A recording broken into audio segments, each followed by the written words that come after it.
So it's my turn to take on the next section of our winter retreat contemplations, and along the theme again of at least starting with the theme of this, the four protective contemplations. And Luang Pa's done a series of readings around Buddhanasati, and the next section here will be on the Asubha practices as one of the protective meditations or contemplations.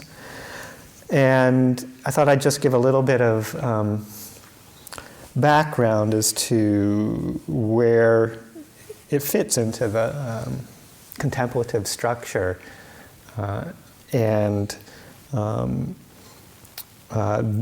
a lot of the readings that are going to be coming up, I think, over the next several days, presentations are going to be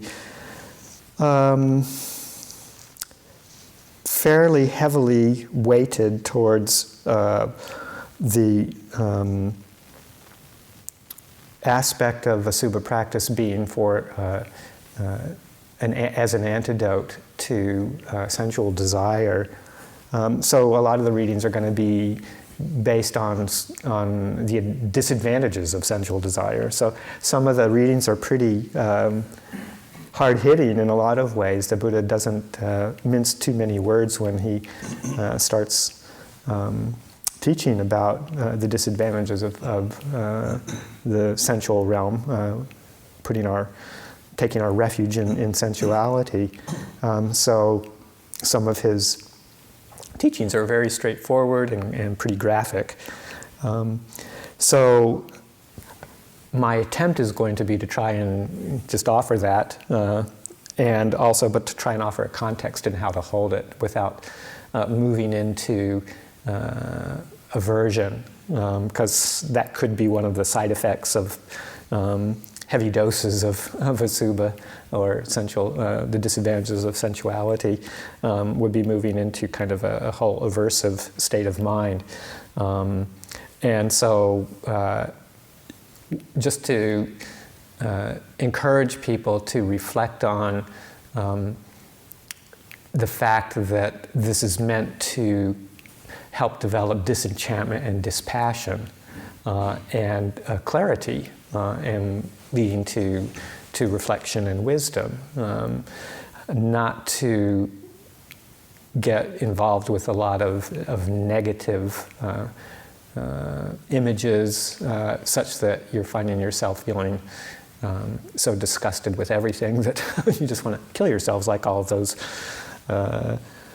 bhikkhus and bhikkhunis did at one time when they were taking up too much of the Asubha practice and started getting themselves killed, hiring somebody to help them commit suicide, in a sense, at which point the Buddha introduced anapanasati, as realizing that people were taking this a bit too strongly. So we don't want to do that. I don't want to see any lives lost here in the next few days. So just to keep in mind the balance of that, this is one particular teaching amongst many, and that it's based in the Satiapatthana. So I'm going to do a little bit of reading from just the way it's presented in Majjhima 10, the Satiapatthana Sutta, the Foundations of Mindfulness, and also from the Kayagatasati Sutta, the mindfulness in relation to the body, specifically, which has a lot of overlap with the Satiapatthana Sutta, but some slight differences and some extensions into it. And then a few other readings tonight to round out the evening as sort of the introduction to Asubha practice. So just a brief bit about Satiapatthana. That's, as people I'm sure are familiar, that's the core of guidance that we get for how to structure much of our contemplative practice. And it's The Asubha practices, particularly the 32 parts and the charnel ground contemplations, are part of the Satiapatthana found in the first section of the four foundations, or the four establishings of mindfulness in the contemplation of the body. They're two of several, a number of contemplations that are found in contemplation of the body, which forms the largest component, essentially, of the Satiapatthana. And then also just to keep in mind that the common perception of Asubha practice is that it's to cut out sexual desire, and it certainly can and should do that when one picks that up. And so oftentimes it's kind of cast as, well, this is a monastic practice, it's not appropriate for lay practitioners. And sometimes it's actually held that way, I think, even as monastic communities come to the West, because you don't see it emphasized nearly as much in the general Western communities as a contemplation as you do, say, in Thailand or other Theravada Asian countries.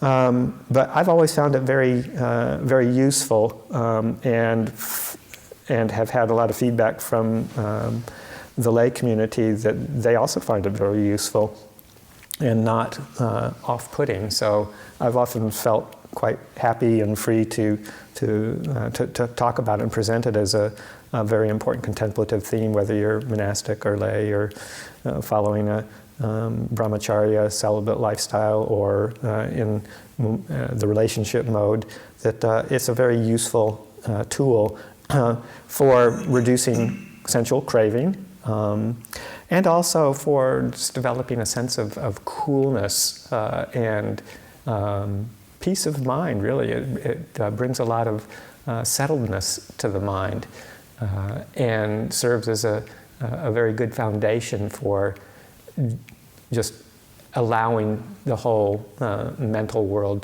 to slow down, settle down, and for the body to relax. Because the body that's, or body and mind that's constantly being driven by craving is not comfortable. It's an uncomfortable state of mind and body. And also that beyond the reduction of craving, contemplating, doing Asubha practices in and of itself can provide not only that calmness and clarity of mind, but also serve as a basis for insight into the true nature of the body in terms of its transience, its inherent unsatisfactoriness, and the aspect of it being not self, not who we are. We have a lot of identification with this body as either who we are or something that we possess or something that we should be able to control. And all of the contemplations of the body help ameliorate that, but particularly I find the Asubha and even the cemetery contemplations do it as well. So all of the foundations of mindfulness, including those beyond the contemplation of the body, feelings, mental states, and dhammas, all of them have this potential to develop both samatha and vipassana, clear calmness, as well as insight. In and of themselves, they work together and can be developed from all of these Satiapatthana contemplations. So keep that in mind as we talk about it, and if the emphasis again seems to be heavily on the reduction of sensual desire, well, that's good, and also keep in mind that it will do much more if you take it to its fullest.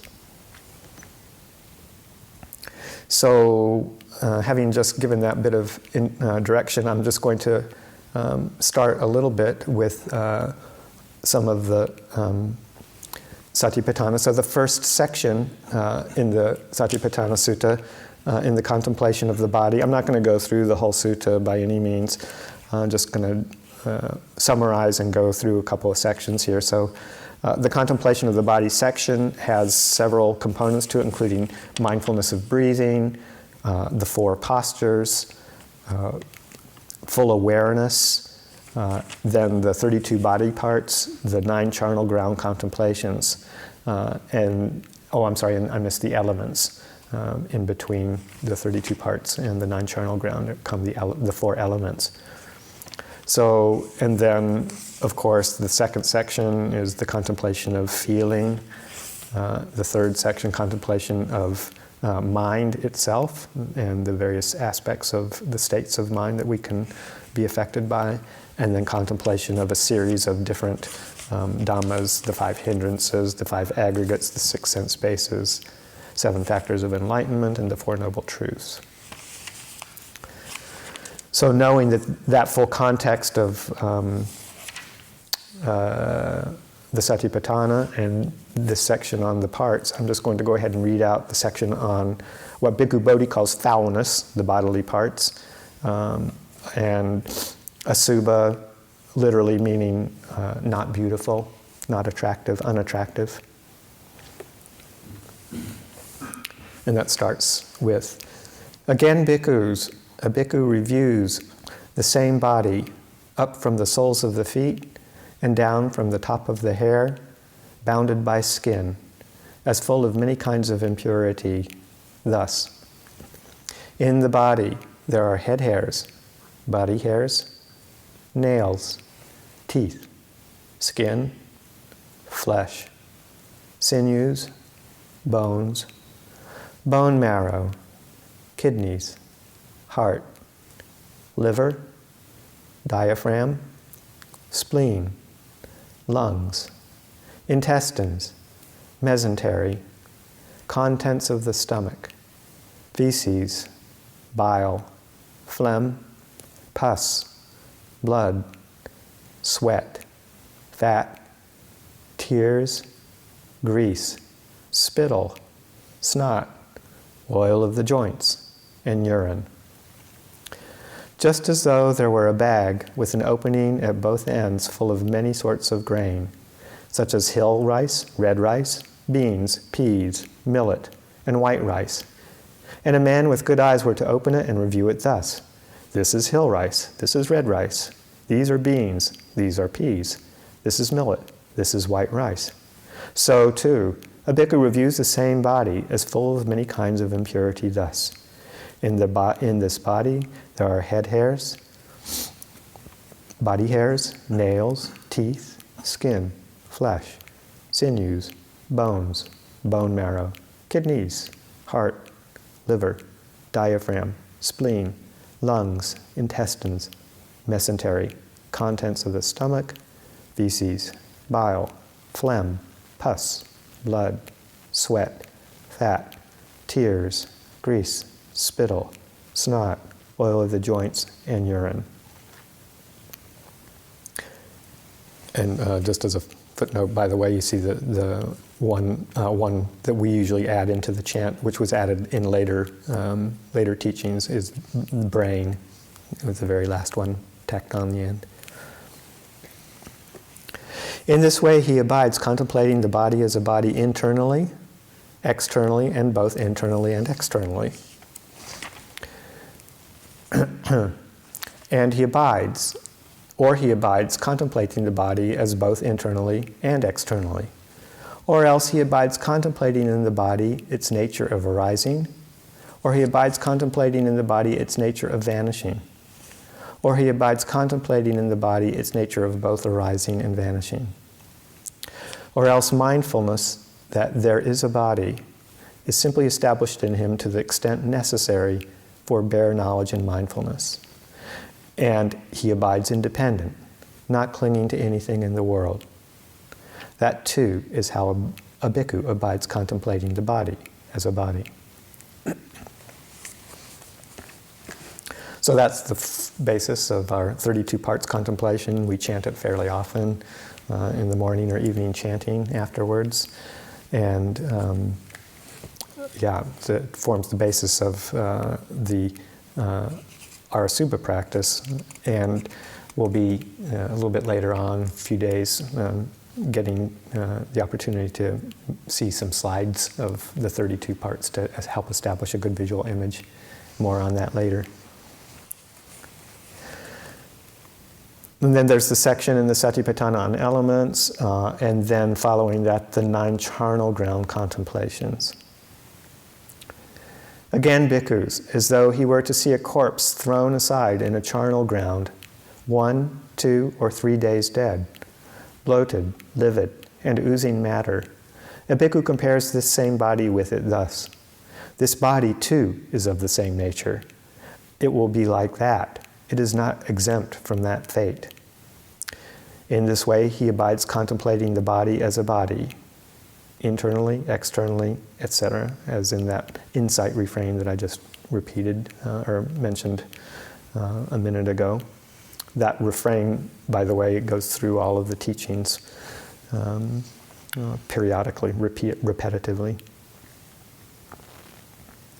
Again, as though he were to see a corpse thrown aside in a charnel ground, being devoured by crows, hawks, vultures, dogs, jackals, or various kinds of worms. A bhikkhu compares this same body with it thus. This body, too, is of the same nature. It will be like that. It is not exempt from that fate. Again, as though he were to see a corpse thrown aside in a charnel ground, a skeleton with flesh and blood, held together with sinews. A fleshless skeleton smeared with blood, held together with sinews. A skeleton without flesh and blood, held together with sinews.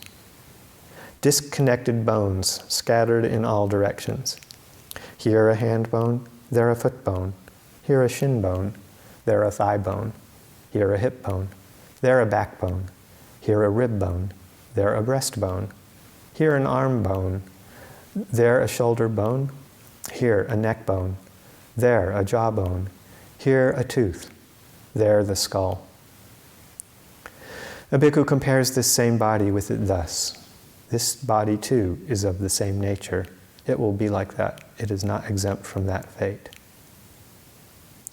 Again, as though he were to see a corpse thrown aside in a charnel ground, bones bleached white, the color of shells, bones heaped up, bones more than a year old, rotted and crumbled to dust.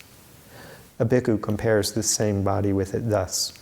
This body, too, is of the same nature. It will be like that. It is not exempt from that fate. In this way, he abides contemplating the body as a body internally, or he abides contemplating the body as a body externally, or he abides contemplating the body as a body both internally and externally. Or else he abides contemplating in the body its nature of vanishing. Or he abides contemplating in the body its nature, of arising, and then its nature of vanishing. Or he abides contemplating in the body its nature of both arising and vanishing. Or else mindful that, quote, there is a body, is simply established in him to the extent necessary for bare knowledge and mindfulness. And he abides independent, not clinging to anything in the world. That, too, is how a bhikkhu abides contemplating the body as a body. So there you have the core presentation of those 2 particular Asubha contemplations. And just to emphasize again, like with that paragraph on the Bhikkhu Bodhi label's, quote, insight, that's where these contemplations are taken to the point of looking at its nature of arising and vanishing, and also its nature of anatta, not self. When he says, or else mindfulness that, quote, there is a body, is simply established in him to the extent necessary for bare knowledge and mindfulness. And I think that's it kind of sounds a bit simplistic on first take. You just, well, yeah, there is a body. But that's a very important contemplation because it points to that nature of, this is just a body doing what a body is doing. It has these parts, it has these functions, it has these various activities. It arises, it passes away, and we don't have to regard it as mine or myself. Simply just, there is a body doing what it's doing, And when you've done these contemplations repetitively and the mind is starting to settle, you can really start to tune into the aspect of how the body is really moving on automatic pilot most of the time. You don't really have conscious control in much of any way over most of its activities. The heartbeat, the lungs breathing, digestion, metabolism, all of these functions are just plugging along according to their own nature, the way biology has programmed it. So that's a very freeing kind of contemplation, and I think kind of in addition to the reduction of sensuality and the craving, it's really develops the heart of wisdom. Works towards both the destruction of craving and the destruction of ignorance. So I'm going to switch over to the Kayagatasati Sutta, Mindfulness of the Body, which is Majjhima 119.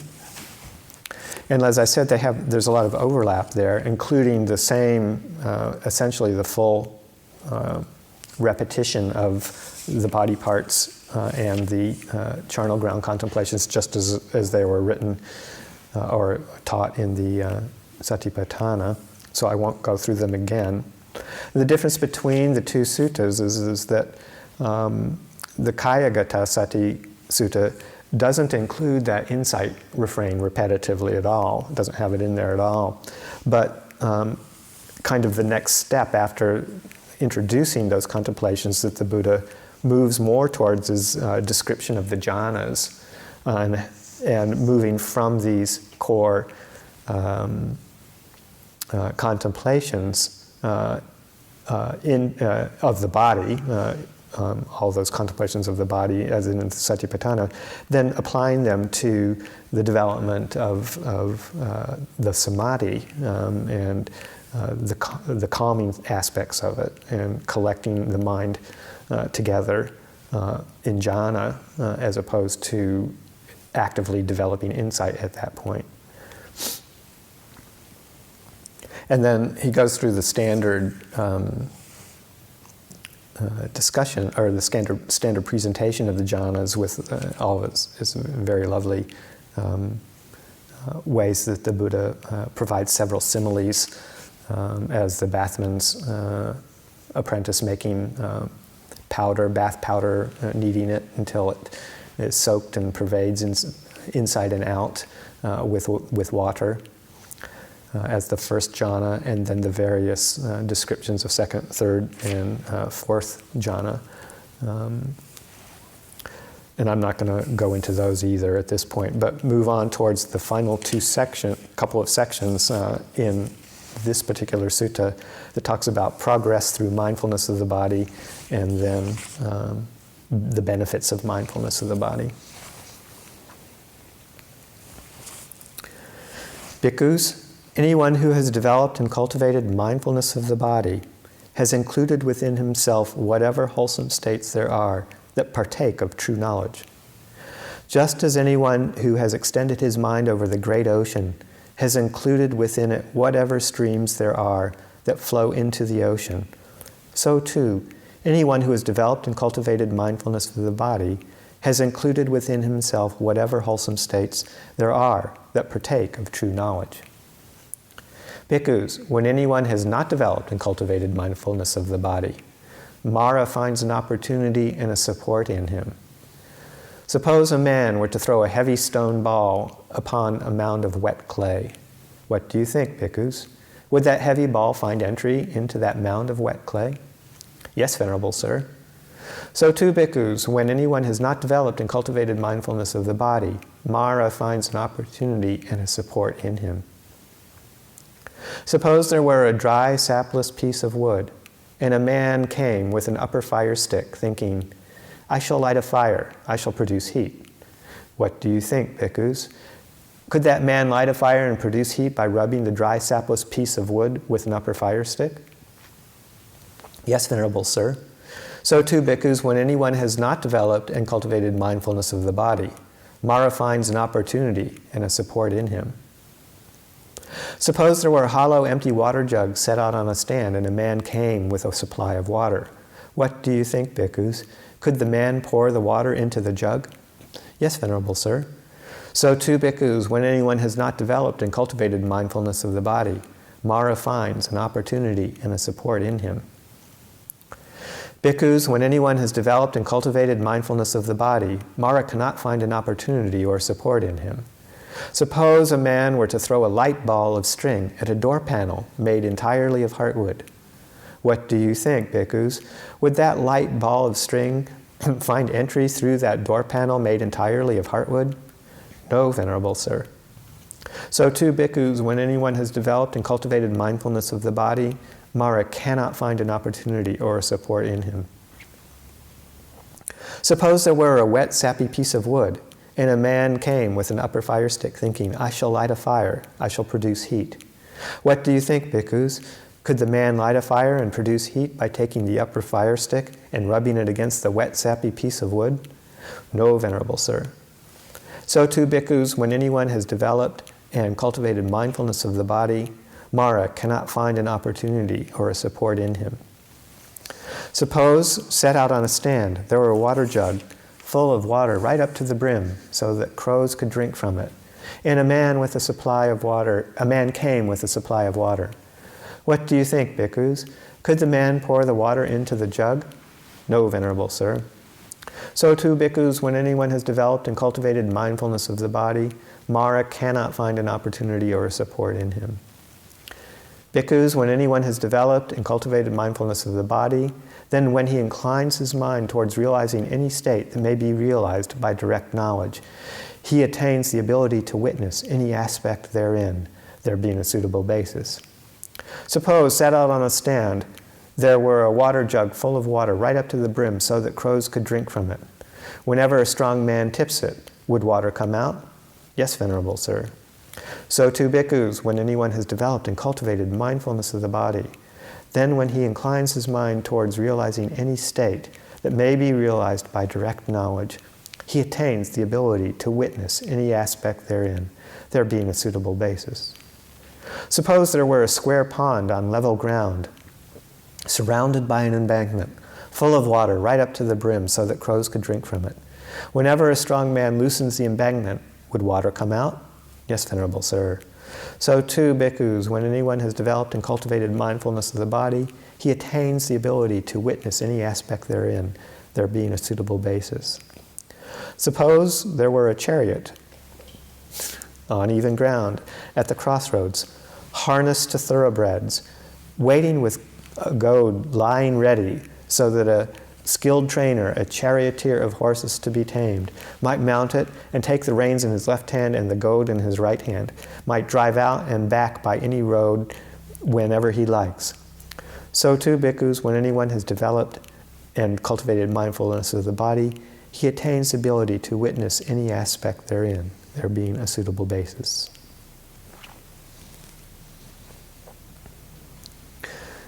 Next section, benefits of mindfulness of the body.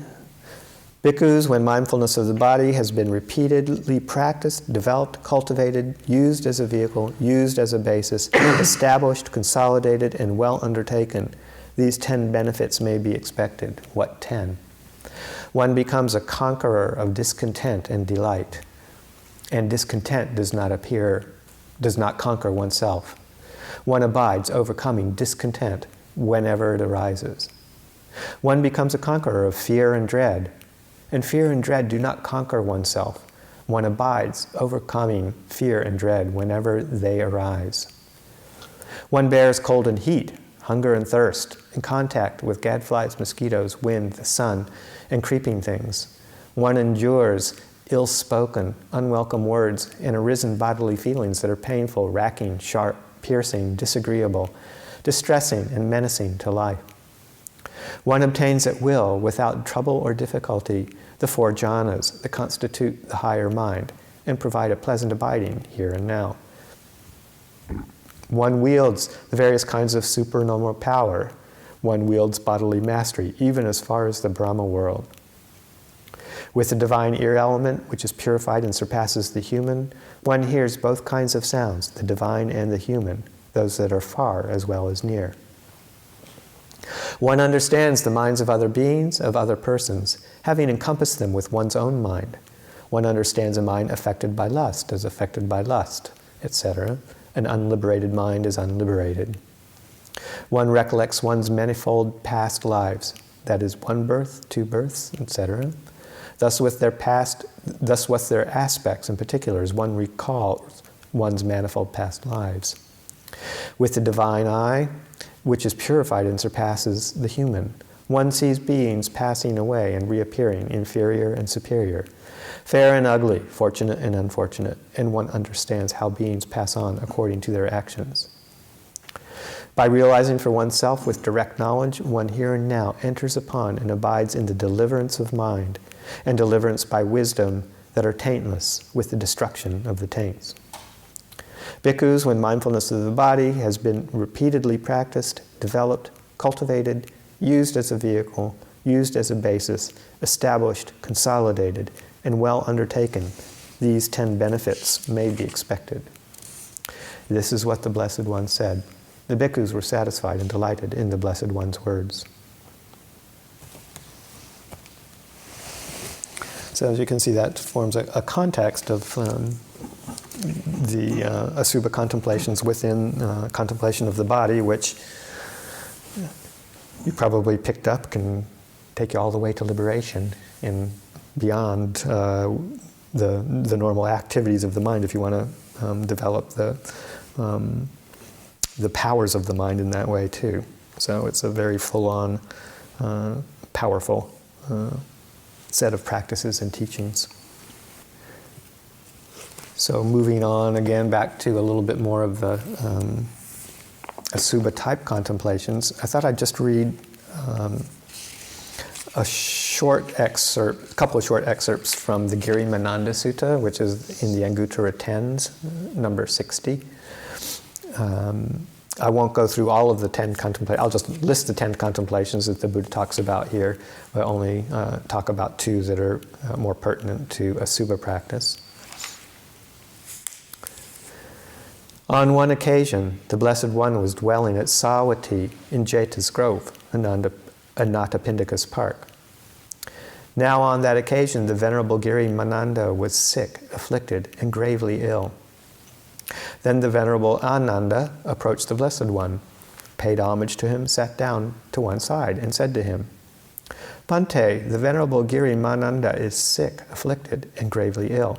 It would be good if the Blessed One would visit him out of compassion. If, Ananda, you visit the Bhikkhu Girimananda and speak to him about 10 perceptions, it is possible that on hearing about them, his affliction will immediately subside. What are the 10? 1, the perception of impermanence. 2, the perception of not self. 3, the perception of unattractiveness. 4, the perception of danger. 5, the perception of abandoning. 6, the perception of dispassion. 7, the perception of cessation. 8, the perception of non-delight in the entire world. 9, the perception of impermanence in all conditioned phenomena. And 10, mindfulness of breathing.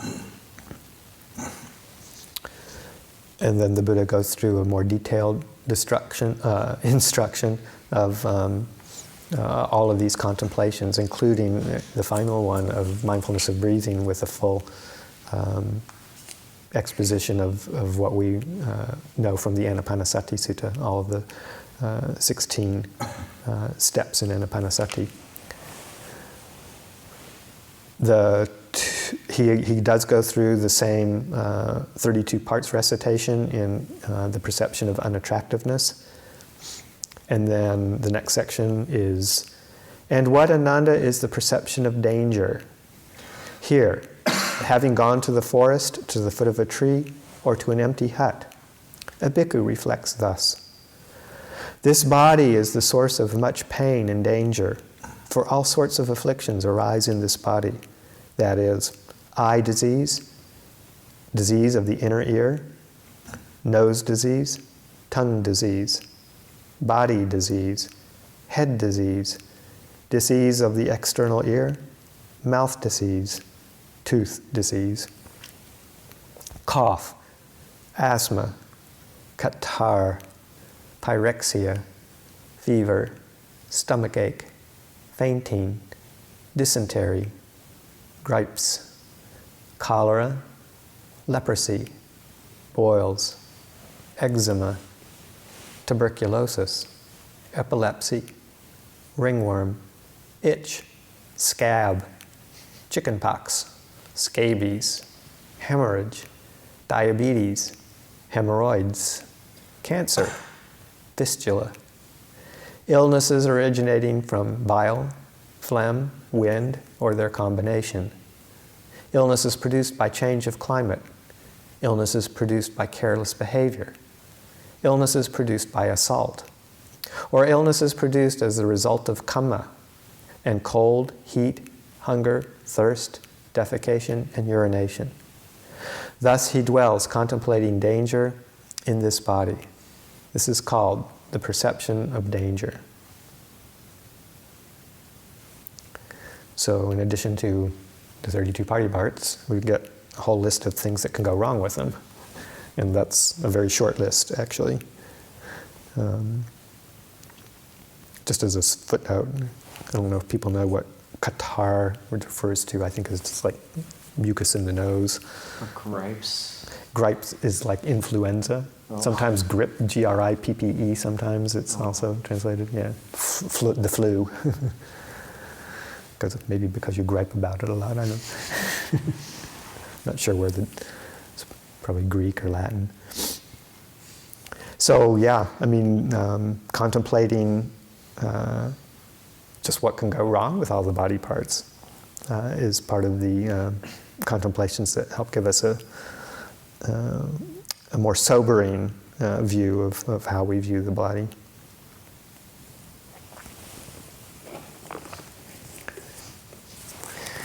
And for this evening, I thought I'd just end with one of my favorite passages, or one of my favorite poems, I guess we call them, from the Therigatha.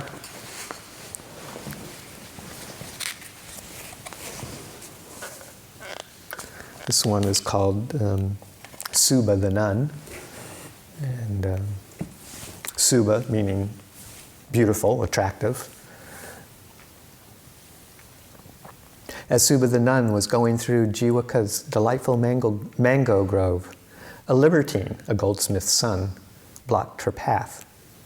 So she said to him, "What wrong have I done you that you stand in my way? It's not proper, my friend, that a man should touch a woman gone forth. I respect the master's message, the training pointed out by the one well gone. I am pure, without blemish. Why do you stand in my way? You, your mind agitated, impassioned. I, unagitated, unimpassioned, with a mind entirely freed. Why do you stand in my way? You are young and not bad looking. What need," this is the goldsmith's son responding. "You are young and not bad looking.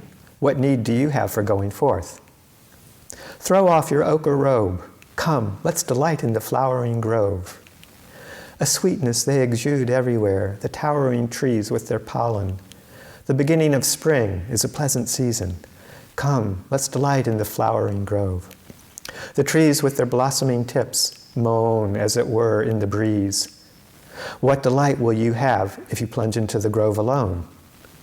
Frequented by herds of wild beasts, disturbed by elephants rutting and aroused. You want to go, unaccompanied, into the great, lonely, frightening grove. Like a doll made of gold, you will go about, like a goddess in the gardens of heaven. With delicate, smooth, Kasi fabrics, you will shine, O beauty without compare. I would gladly do your every bidding if we were to dwell in the glade, for there is no creature dearer to me than you, O nymph with the languid regard. If you do as I ask, happy, come live in my house. Dwelling in the calm of a palace, have women wait on you, wear delicate kasi fabrics, adorn yourself with garlands and creams. I will make you many and varied ornaments of gold, jewels, and pearls.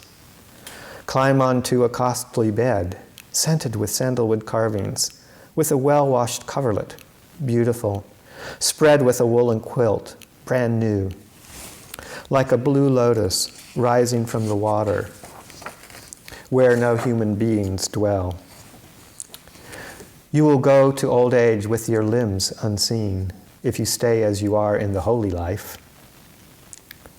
What do you assume? And then she responds, what do you assume of any essence here in this cemetery grower, filled with corpses, this body destined to break up? What do you see when you look at me, you who are out of your mind? He responds, your eyes are like those of a faun, like those of a sprite in the mountains. See in your eyes, my sensual delight grows all the more. Like tips they are of blue lotuses, in your golden face, spotless. See in your eyes, my sensual delight grows all the more. Even if you should go far away, I will think only of your pure, long-lashed gaze. For there is nothing dearer to me than your eyes, O nymph with the languid regard. She responds, you want to stray from the road. You want the moon as a plaything. You want to jump over Mount Sineru. You who have designs on one born of the Buddha. For there is nothing anywhere at all in the cosmos with its gods that would be an object of passion for me. I don't even know what that passion would be, for it's been killed, root and all, by the path. Like embers from a pit, scattered, like a bowl of poison, evaporated. I don't even see what that passion would be, for it's been killed, root and all, by the path. Try to seduce one who hasn't reflected on this, or who has not followed the Master's teaching. But try it with this one who knows, and you suffer. For in the midst of praise and blame, pleasure and pain, my mindfulness stands firm. Knowing the unattractiveness of things compounded, my mind cleaves to nothing at all. I am a follower of the one well gone, riding the vehicle of the Eightfold Way.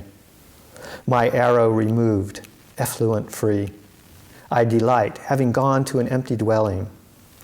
For I have seen well-painted puppets, hitched up with sticks and strings, made to dance in various ways. When the sticks and strings are removed, thrown away, scattered, shredded, smashed into pieces, not to be found, in what will the mind there make its home? This body of mind, which is just like that, when devoid of dhammas, doesn't function. When devoid of dhammas, it doesn't function, in what will the mind there make its home? Like a mural you've seen, painted on a wall, smeared with yellow orpiment, there your vision has been distorted. Meaningless your human perception, like an evaporated mirage, like a tree of gold in a dream, like a magic show in the midst of a crowd. You run blind after what is unreal. Resembling a ball of sealing wax, set in a hollow with a bubble in the middle and bathed with tears, eye secretions are born there too. The parts of the eye are rolled all together in various ways. Plucking out her lovely eye, with mind unattached, she felt no regret. Here, take this eye, it's yours. Straight away she gave it to him. Straight away his passion faded right there. And he begged her forgiveness. Be well, follower of the holy life. This sort of thing won't happen again. Harming a person like you is like embracing a blazing fire. It is as if I have seized a poisonous snake. So may you be well. Forgive me. And released from there, the nun went to the excellent Buddha's presence. When she saw the mark of his excellent merit, her eye became as it was before. So, there you go.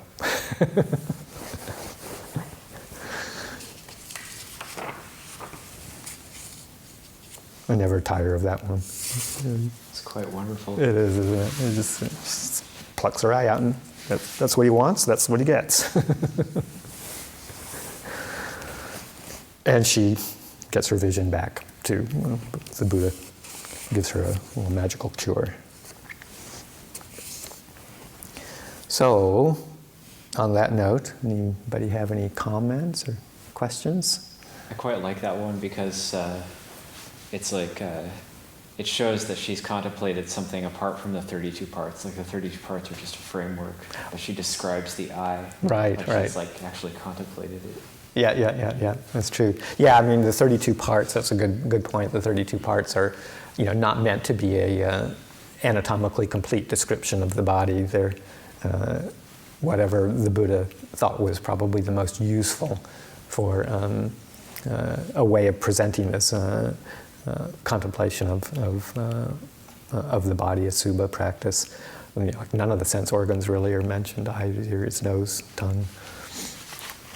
So, it's good to, there's a number of internal organs that aren't mentioned, pancreas and various other things. But I think, the point is just to start to really, look at, by breaking down the body into its various components and looking at them individually, we start to see things much more clearly and with a stronger sense of reality of what it is. Because to use the body as a sensual object, you kind of almost have to willingly not look very closely. You have to kind of attend to only those things that seem to be provocative of sensual desire, of lust, and ignore a lot of the rest. And you just kind of almost have to look quickly and not too closely at all. So this really kind of slows down that whole process and says, well, okay, what is this that is so, that my desire mind finds so attractive? Is hair of the head, hair of the body, nails, teeth, and skin, eyes, individually looked at very closely, what is there that's going to be gratifying? So that's one of the reasons it's so powerful, is it kind of just slows the mind down and helps to see it with reality. And then again, as I was saying before, as the mind cools, then one can start to actually really question the continuity of the body, the fact that it's, the sense of continuity, and the fact that it's completely and always changing as it ages, as it, gets sick, as it goes through all these illnesses, like in the Girimananda Sutta. Is this a place to take refuge? And because it's largely, it's only partially under our temporary control, we can influence it with, what we put into it and how we exercise it or how we look after it in little bits. But largely, it goes by the way of nature. It doesn't obey our wishes and our commands, and so therefore, it can't be regarded as self, who I am.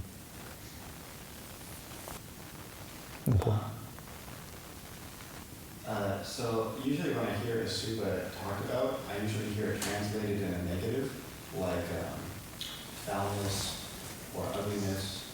I think Ajahn translates it as unattractive. That sounds a little more accurate to me, because something like foulness or ugliness, it doesn't leave open the possibility of a more neutral contemplation. Mm-hmm. And it seems like when you look at the Pali, it's just not beautiful, like a non-positive, rather than a strictly a negative. I'm curious if you think of like contemplating, say, the body as kind of neutral elements, if you would qualify that as an Asubha practice. And if so, do you have a sense of how it's skillful, when it's skillful to switch between the more negative and more neutral aspects of Asubha practice? Well, I mean, Asubha literally, that is your your literal translation is not beautiful, Subha, and so unattractive is a really apt translation. And then also, particularly in the Satiapatthana, then you get a sense of the purpose or the flavor of the contemplation in the simile or the illustration, and that it's, you see hill rice and red rice and white rice and green beans and mung beans. That's. I mean, you're not sort of writhing in foulness or anything. It's just this. This is. There's no big deal here. So that's. I think that's an important perspective. Is that's what is its purpose, and there are, like the Girimananda Sutta is seeing the danger is that is one that is eliciting a certain alarm. Is wow? I'm stuck in a condition this is really not a safe refuge. So but certainly the Asubha practice is for a more of a neutral, equanimous. This is hill rice. That's what it is. This is hair of the head, hair of the body, nails. So that that leads it. But there are times when you're when you do.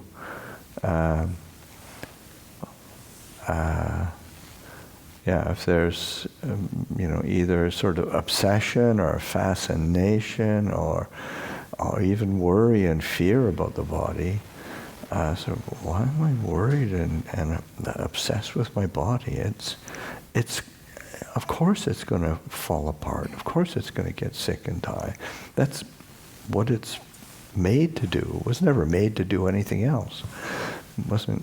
It was made to grow up and get old and die. I mean, that's what its function in nature is. So that's it's. But it depends on the situation as well. What you're trying to elicit, and it has a huge range as a ameliorating effect on the mind. So you have to see, well, what's the mind in need of, and what's helpful at the time. Do you think that the harsher contemplations are more apt for counteracting things like, say, sensual desire? Because I find like the neutral contemplations to be a bit more calming. Mm-hmm. Maybe I can sit with those more, but as far as actually counteracting the coarser states of mind, like sexual lust or something like that. Yeah, I mean that's, and I wouldn't say harsher because it's just maybe a bit more realistic, and because that's what sensual desire and sexual desire is. It's just this. It is a kind of almost like a demented fascination. That's especially if you're wanting to be peaceful and clear and steady within samsara and within this human condition, and you have to counter the things that agitate the mind. One of the kind of distinctions I make when I think about those two various, like the body parts, say, versus the elements, is that they kind of target the contemplation of the body in a slightly different way. That, for me, and this is just how I practice with them, like the four elements contemplation tends to promote more of like a somatic experience of feelings in the body, like the qualities of earth, water, fire, air. You can feel as actual qualities in the body, in the somatic experience, what you feel, the heaviness or the lightness or the cohesion, those kinds of things. So it works on that kind of really settling for me, the samatha aspect. And the 32 parts is more of a perception changing kind of contemplation that targets any misperceptions that I do have about the human body. That kind of level of, it's not just addressing the coarse elements of sensuality, but it's really calling into question how we perceive the body as a unit. So it kind of are both wonderful contemplations that seem to work in two different ways for me anyway. The other interesting thing is, say in the 32 parts, I don't believe the word Subha is even in that. In the sutta itself, right. or yeah. It's referred to as patikula. Patikula. Yeah. And it's in the Satiapatthana. Those sections are all under a minor subsection of Kayagatasati, which is the patikula. Right. I think patikula. Patikula sanya. More like closer to repulsive. Yeah, that's right. Yeah, and Asubha doesn't just refer to 32 parts. It refers to several of those kinds of things that kind of help neutralize the perception of the body. I think that's like the charnel ground contemplations, like the patikula, or like if you're at Wapananacha, you get the opportunity to go to see an autopsy, and it's like it's not the same as experiencing like sort of living people. Right. It's like it can be very intense, but then it's in there all the time. So it's, or like getting to see the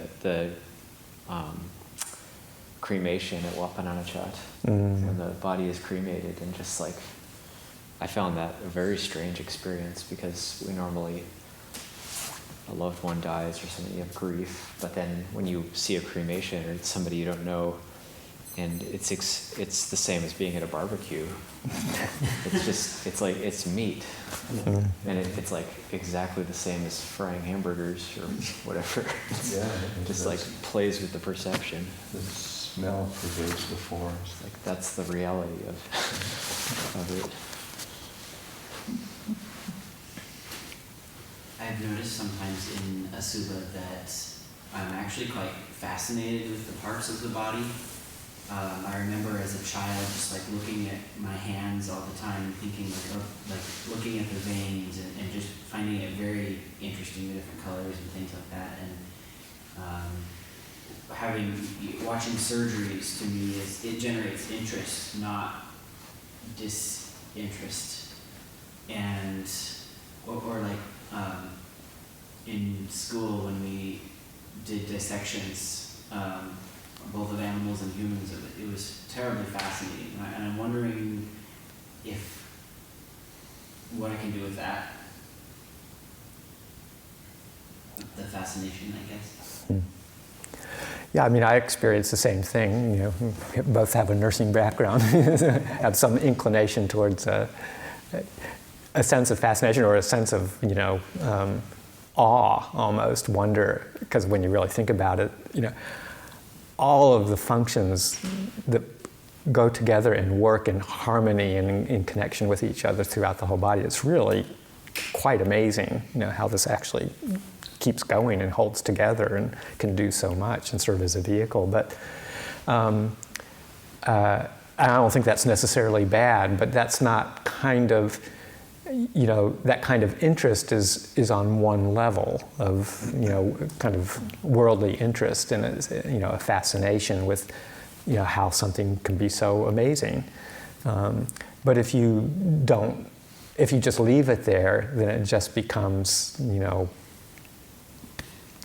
object of interest, fascination, as you say, and that's where it's left. And it's like, how many surgeons, do their bit, go, blood and guts, pulling out intestines, putting them back in, stuffing them, sewing them up, not going to stuff them to go home and, eat their food, eat their dinner, have a lovely evening with their spouse, whatever it is, and not pay any attention to what it is they've just seen and where their hands have just been, So it's just kind of, it's just taking another object, it's taking the body and using it for delight or fascination in a different way, not necessarily sexual, but just using that interest. And again, you just have to be doing it with clarity and wisdom to develop it further into something I find to not just take it as kind of a fun thing, but to say, okay, well, where, what does this all actually point to? What can I use it for in terms of contemplation? Again, along the same lines of questioning, or saying, oh, okay, well, this is what it's like really inside of me. Is that something that I want to identify with as who I am, something that I have control over, something that tells me something about myself? Take it to that point of extrapolation to what are you assuming about it as you have your interest and your fascination and your delight in how it works and functions, taking it a step further and questioning, any assumptions that you have about identification with it. I wonder if you had the experience of doing these contemplations, sometimes feeling like the mind is kind of going through emotions or like being kind of superficial about it. Even if I do it, like pick it up as a habit, like for instance during this retreat, like more systematically, more dedication to it. Just seems like sometimes it's hard to just, even if I just sit down for a while, it goes through it, maybe goes to the part, okay, I'm listening to parts, maybe it has a little image, but it doesn't. I mean, I remember when I was in school sometimes I was like wondering about worldly topics, and it would be a lot easier to really, develop sort of fascination and seeing what cause and effect, but I don't know, it's kind of like, sometimes having disinterest, the mind just like wants to do it, it's diligent, but it doesn't seem to be, it seems to be sort of going through the motions or not quite doing it. Yeah, no, that's a common response for any kind of meditative contemplation. You can do the same, say, with loving kindness. May I be well, may they be well, may that person be well, may everybody be well, may all the world be well. Sort of like, and you can kind of get into kind of this, like, after you do it several thousand times, it's like, what am I doing here? Because you've kind of lost the initial surge, or you've kind of lost the actual impact that it has or that it can have, and it just becomes a recitation. So if you're just hair of the head, hair of the body, nails, teeth, skin, bones, then it's that's not necessarily a real useful way to use it.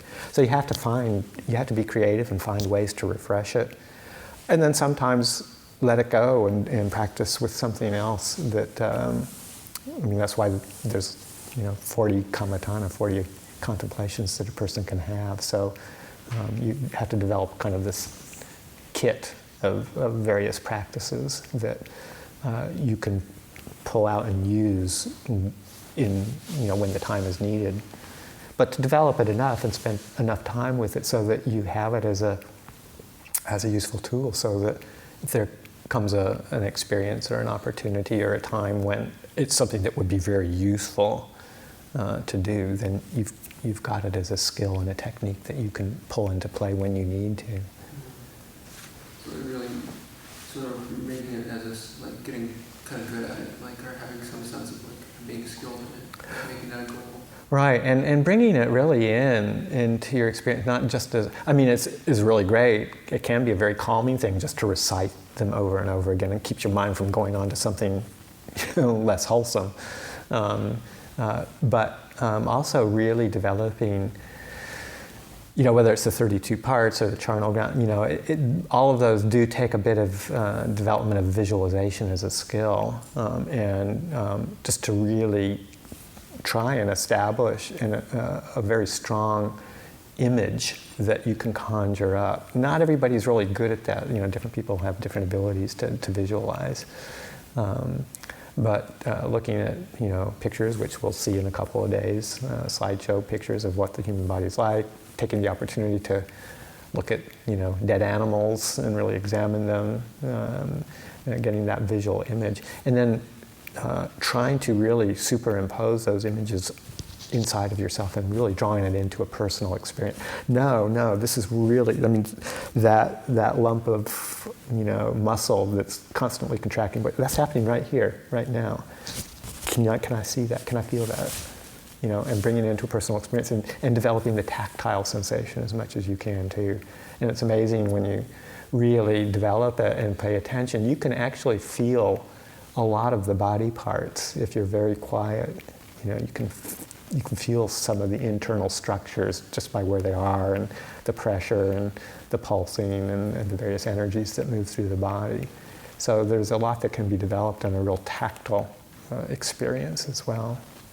So you just have to find ways to keep on refreshing it, I find, over and over. And I've been doing it since Lumpur told me to when I was in Anagarika, and I picked it up under his encouragement. And really, it's not like something I do every single day, but oftentimes it's a significant part of my practice, for 25 years now. And there's always ways to refresh it and bring it up.